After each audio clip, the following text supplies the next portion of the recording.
urahawe ikaze kuri Champions TV. Hama nkuko nari nabibasezeraniye kuri YouTube channel yuko nzoza ndacisha ko bimwe mu bintu bijanye n'abantu bo muri industry y'umuziki ndundi. Iyi ni part 2 ku bantu bari babashije gukora subscribe ndetse bakanafungura n'ikengeri.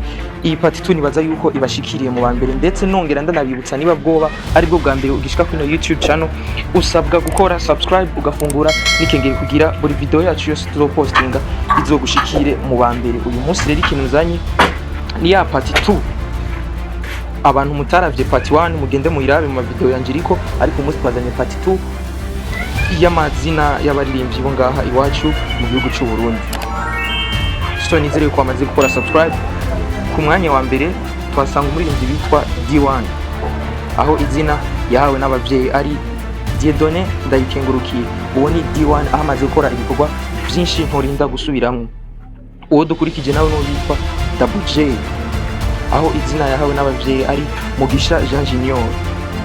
Tugakurikiza uwo bitwa Emelisan, umwanditsi w'indirimbo zihanura ndetse no kuvuga ko kenshi yandika indirimbo zerekeye ubuzima. Izina yahawe n'abavyeyi ari Bizindavyi Emery.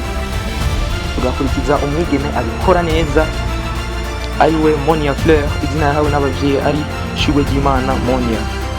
So reka nongere ndakwibutsa gukora subscribe niba tugeza akanya utarayikora kuri YouTube channel kugira uzoje mu bandere baguma babona content zimeze neza.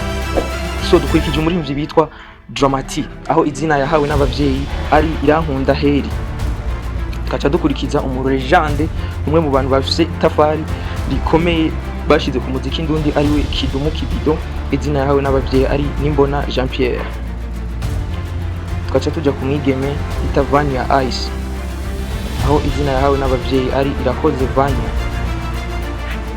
Tugakurikiza umuraperi ariko abikora neza kuko ubona yuko izagiwe yazanye ibintu bitandukanye. Nawe sundi no bitwa Philosophe, aho izina yahawe n'abavyeyi ari Gabire Gilo.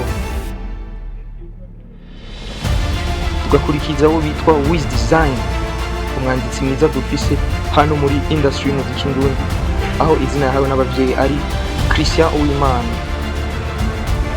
Baca dukurikiza uwo bitwa Kombozi aka Lucifer, aho izina yahawe n'abavyeyi ndetse ari naryo zina riri ku ndangamuntu yiwe ari Nzeyimana Toma. Tukaca dukurikiza rero umuririmbyi afise ibikorwa biteye ubwoba. Umuririmbyi nawe sundi n'umuririmbyi bitwa Kiriku Akiri, aho izina yahawe n'abavyeyi ari niyo nkuru Akubati Yusufu. So nizera yuko iyi video niba ubashije gushika aka kanya ukayimara, nibaza yuko bamwe mu baririmbyi wamaze kumenya amazina yabo bahawe n'abavyeyi. Icyo usabwa gusa ni cya kindi nyene, kora subscribe kuri YouTube kugira nibindi uzobashe kubimenya.